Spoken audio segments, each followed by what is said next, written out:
They're stirring up Hollywood controversies. They're reinventing the sports trading card market. They're resurrecting ancient memes for profit. The blockchain-based collectibles known as NFTs are showing up everywhere right now, especially in the marketplace for digital art. Creators who tie their work to an NFT can sell the token off for a sometimes sizable profit. But as the NFT gold rush grows, so too does the incentive for piracy. More and more artists are finding their work has been made into NFTs without their consent, and there are no clear safeguards to stop it from happening. A fellow artist privately messaged me and said, "Did you give permission for this website to make your art?" And of course not, because I haven't even set up a wallet. I'm not even on the blockchain. Pseudonymous artist Sabby Life works primarily in virtual reality, painting digital 3D sculptures with VR painting programs like Tiltbrush. She told us she's still neutral on whether NFTs will end up being good for the art community or not. Sabby hasn't decided whether to get into NFTs herself, but someone else made the decision for her. A token of her piece, Winter Landscape, went up for sale on VR NFT for around $332, without her knowledge. I was very upset, and I went straight to Twitter about it, and it wasn't just my art, it was other artists that I know. And the entire point of NFTs and the blockchain is to support the actual artist, and this is the only art that we know about because it was caught, right? So how many other pieces out there are being sold that we don't know about? An NFT, or non-fungible token, works off of the same blockchain technology that supports cryptocurrencies like Bitcoin and Ethereum.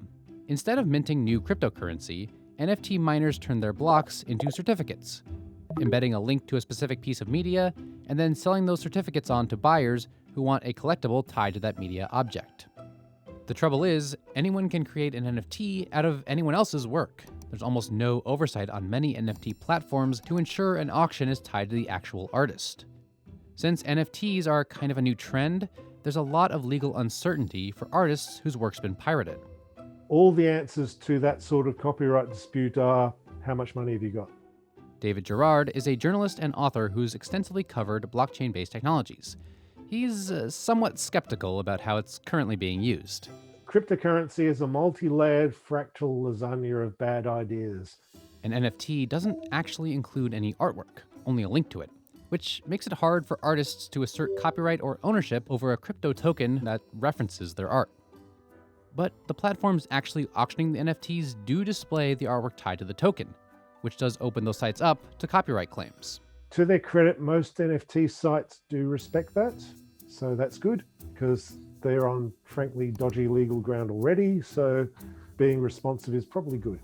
Pirated NFTs are bad enough in their own right, but it can especially sting for artists who've had strong objections to blockchain-based art sales. Crypto economies require ecologically devastating amounts of energy to maintain, and the fragility of the nascent market has convinced a lot of artists that the environmental cost isn't worth the potential gain. In the beginning, like back in fall 2020, when it was taking off, there was very little discussion about the environmental impacts. And I was just like, hey, why are people calling themselves environmental activists when they're minting NFTs? Connor Bell is a digital artist who designs fractal animations. His artwork showed up on the NFT seller OpenSeas, despite his skepticism about the concept. My animation was in a trading card, and there was a link to the page where it was. So they referred to the source, they credited me, but they were selling an item with my artwork on it. I had been critical of NFTs before that anyway.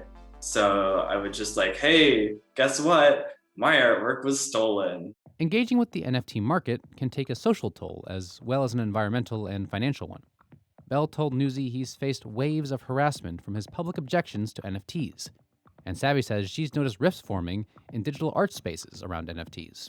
It's sad. It's not really spoken, but I see it. Maybe they're not liking their posts as much, or, actually people will unfriend you if you mention that. I know some people firsthand who are this is helping me make rent. This is really good for me right now. And I totally feel for those people. My problems are with the unstoppable army of affluent tech bros who just constantly sell NFTs and shut down any criticism. Ultimately, Sabby and Bell were both able to get their work removed from the NFT sites after raising the issue on social media.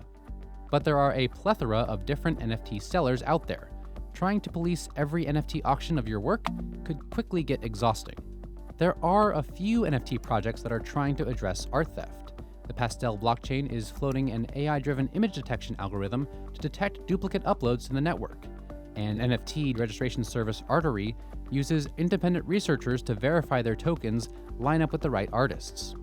But those kinds of concepts have yet to be implemented on a broader scale. Until they are, the NFT market seems like it'll continue to be a haven for piracy and a contentious subject for the art community.